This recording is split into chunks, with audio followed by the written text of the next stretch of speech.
Hello, this is Tyler Brock with Siouxland District Health Department, and I'm here today giving a little bit of an update on COVID-19 and kind of the situation that we've got going on here locally. I wanted to spend a few minutes today and focus on COVID-19 in your businesses, okay? Most of us are employed. We are either supervisors or managers or business owners or just regular old employees.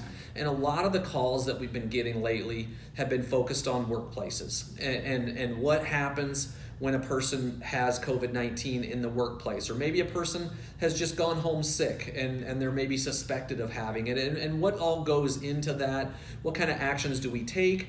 But I think before we get to that piece, I think what I'd really like to do is spend some time on the front end of this, okay? It's really important for workplaces to do what we can to prevent outbreaks, okay? To prevent cases from happening, and if they do happen, they're minimized instead of getting larger, okay? So one of the first things that the business should be doing, and I know you guys all know this, but believe it or not, we're getting calls every day about situations where people, weren't really social distancing in the workplaces.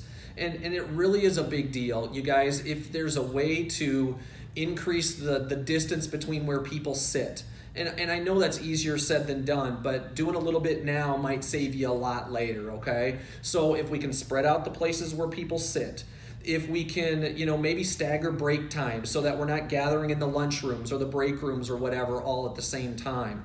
Those are a couple things that you can do as well. One thing is really emphasize hand hygiene. Again, I'm a broken record when I talk about hand hygiene and things like that, but really emphasize that in the workplace. Make sure hand sanitizer is readily available. Make sure that hand washing and restroom breaks are readily available. If being in close contact is just inevitable because of the workload or because of the machinery or something like that, just allow businesses to wear masks. The CDC is talking a little bit more about wearing masks to protect yourselves.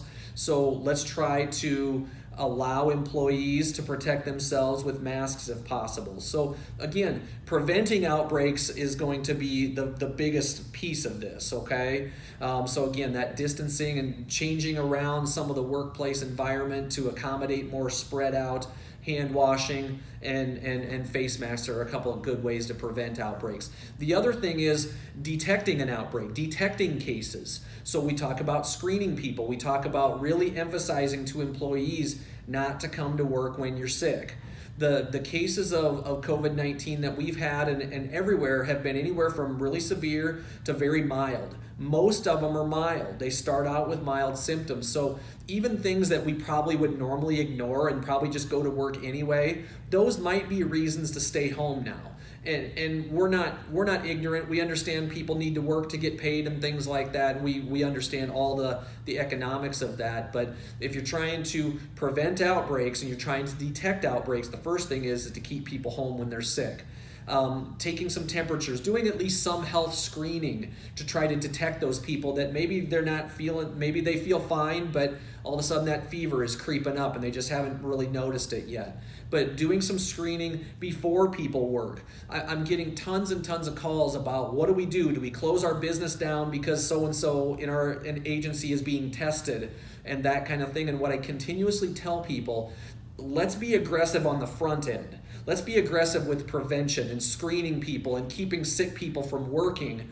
We'll talk about, and we probably don't have to be quite as aggressive on the back end because again, we're talking, and I'll get to something, when businesses close and that kind of thing after it, but detecting sick employees before they get other folks sick and before it gets too far is really a big deal. So again, I can't emphasize it enough. Preventing these infections, giving the distancing, using the hand washing, doing the screenings, the health screenings when people come in is huge. But what if someone does get sick? What if someone ends up having to get sent home, they end up and you hear that they're testing or you hear that they're positive? What do we do then? Well, believe it or not, it's not as catastrophic as what it might seem, okay? We've got reports all over the place of entire businesses completely shutting down because of one employee that got tested, or an employee's spouse was tested or tested positive, and so now that employer gets nervous, which is understandable. But when we get a case, we are going to focus on that person's household. Okay. Now, if it's a business where people ride together to go to work, maybe they carpool or whatever to go to work, then we're going to focus on those ride share people as well. They're going to be also considered contacts. Other than that, in most workplace settings, we're not going to get too carried away with isolating and quarantining workplace contacts. There may be some situations where some are more closer contact, more exposed than others. But in the vast majority of cases, we're going to focus on household contacts, ride share contacts, and that's really where we're going to focus. Workplace exposures are still rare. Yes, they happen. I'm never going to say that they don't happen, but the vast majority of cases of COVID-19 are happening in households. They're happening with close, extended, prolonged contact, and workplace exposures, while not impossible, are much, much more rare. Okay? So if you get a case, let's deal with that one case. Let's find out if there may be a couple of coworkers that are really close, that work really close together with that person, and we can focus on those. But for the most part, your business should only be closed if you don't have staff. If you maybe got so many staff that you just can't do the work, that might be one situation. Or you might close if it's just absolutely impossible for you to accommodate some of the social distancing measures, or if it's just absolutely impossible for you to prevent infections. That might be another scenario, but those are rare. And really, the determination to close a business will almost never come from the health department. That's almost always been a business decision based on what's going on, within your business or within your employer. It very rarely will come from public health. So we want people working. I mean, you guys need to be doing your thing. The people who work for you and that kind of thing, we all need our paychecks and that kind of thing. So we want to keep businesses running, we want to keep people working, but we got to keep the sick folks and we got to isolate them, and we've got to do a lot of prevention in the beginning. But again, when you do get cases, when you do get people tested, let's deal with those individually on a smaller scale. We can help you out with that at the health department, but closures are almost never going to be warranted. So